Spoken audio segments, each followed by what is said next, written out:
Either Han earlier in the movie was like, you can't ignore parts of yourself. If you ignore a part, like the whole will suffer. And it was a very insightful thing. And I was like cheering, like, yeah, let's go, Healer Han.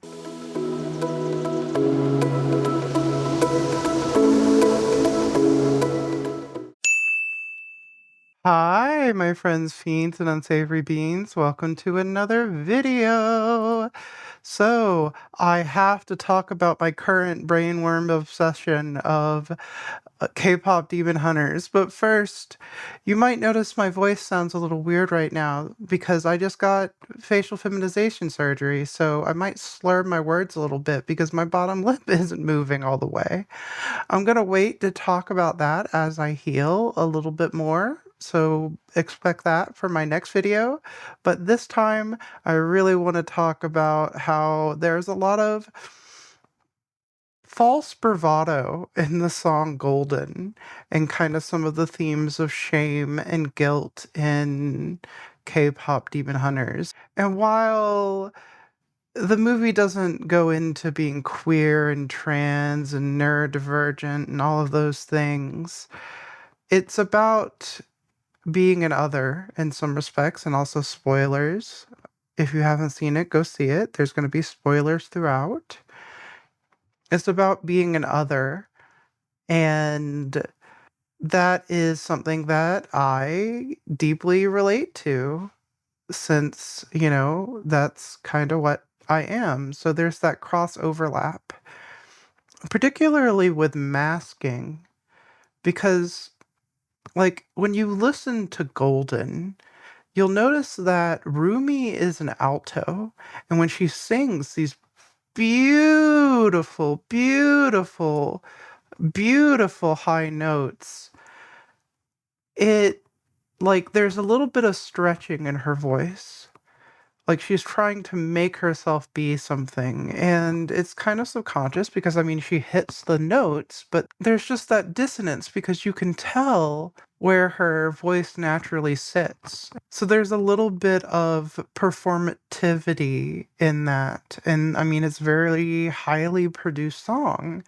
And then in the middle it cuts out and you get all the production goes away and we see her true self and how she's conflicted and how she's like, no, but I'm gonna be done hiding as she dons on back that jacket, that mask. Like, she thinks that by putting that on, it's like armor too. And she's on like the cusp of truly accepting herself, is what it seems like to me. And it's a very beautiful song because of that. And it's in direct dialogue with what it sounds like. Like, she completely was at her core right before that song. She was with her mother figure and was like, "Why can't you accept all of me?" And this song, what it sounds like, is about how she is accepting all of herself. And not only accepting all of herself, but accepting the social ramifications of what she is. And then her friends join her, and it becomes like true confidence, true bravado, true acceptance. And it's this very beautiful thing that's how these two songs are in dialogue and throughout the movie. And I just find it so wonderful. And Healer Han earlier in the movie was like, you can't ignore parts of yourself. If you ignore a part, like the whole will suffer. And it was a very insightful thing. And I was like cheering, like, yeah, let's go, Healer Han, when he was like saying all of that. And like all of the girls have these issues. That's why they were coming together in such a beautiful way and what it sounds like. And so that's why I'm enamored with this movie, right?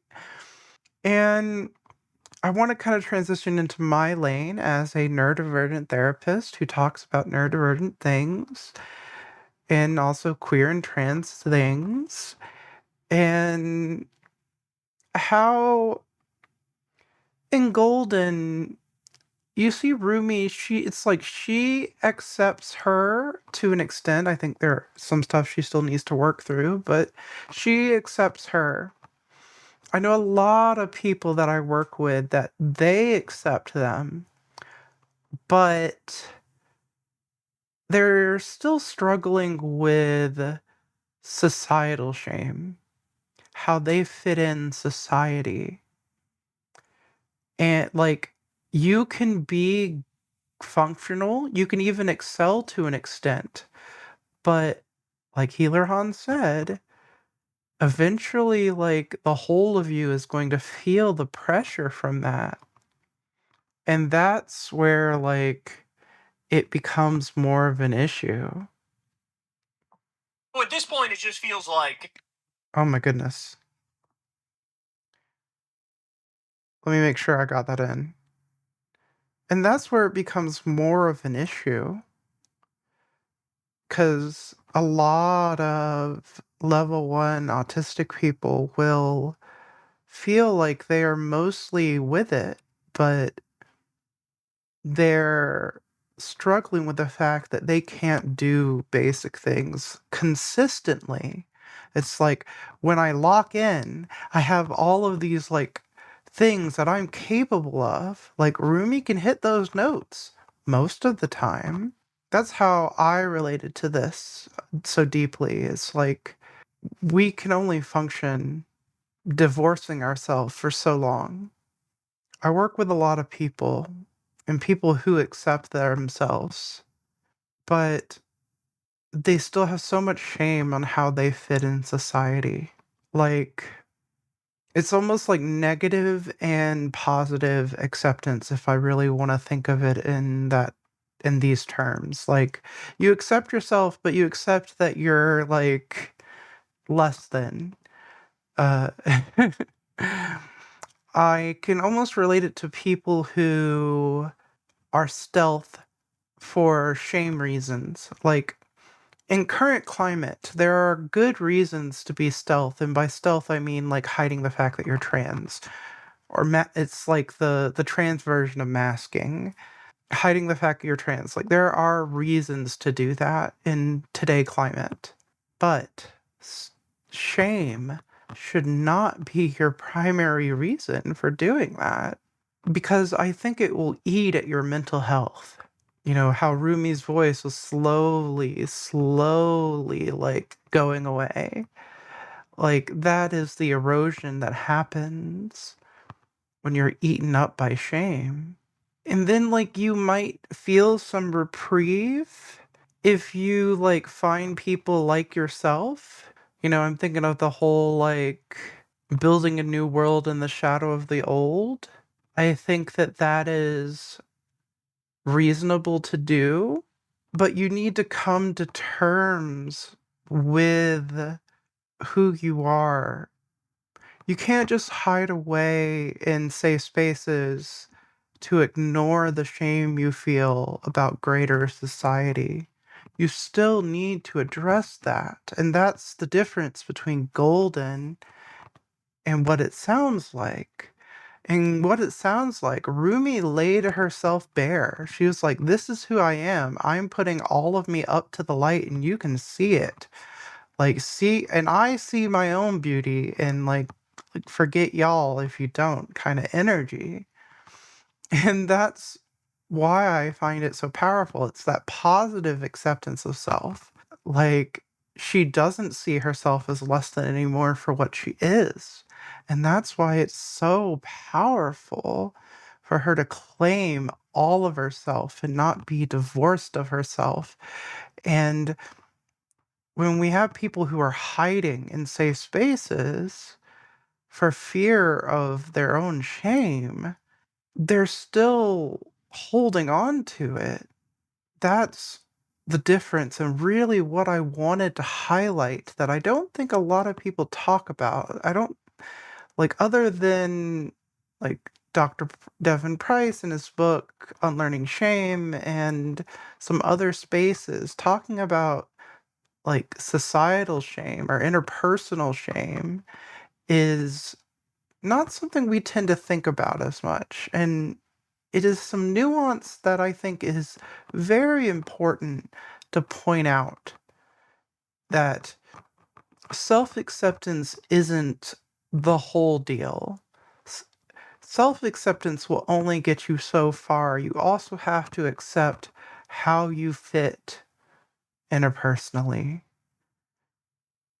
And that's what I wanted to highlight today. Thank you so much. I hope my post facial feminization surgery face wasn't the worst to listen to right now. I know that lisp is there, I can hear it. I am so in love with this movie. I think K-pop Demon Hunters is this very powerful, emotional movie, and I'm really glad that it's become so popular. Please like and subscribe if you enjoyed this brief analysis, and let me know if you want me to do more like therapist reacts or Ria's thoughts on certain themes in pop culture. Like I could probably go on and on about like the amazing digital circus or other like psychology deep media things. I would want to hear y'all's thoughts on potential avenues for that, because I really wanted to get something out to you despite how I am dealing with healing right now. So, thank you. I really also would hope you join us in my community again. For only $1 a month, you can join the patron only Discord. We actually held a party in this world recently, and we did a watch party for K-pop Demon Hunters. It's what inspired me actually to make this video, because I really wanted to share kind of some of the stuff that we were talking about. Love y'all. I hope you have a good time zone and whatever you have going on. And I'll see y'all next time. Bye bye now. Bye bye. Welcome to the magic place of the end card. I want to give a shout out to the people doing fan art and my $5 plus patrons you see here. Will you please subscribe and ring the bell as well? Check out this video here next. Please do it for me, sweetie. Mwah.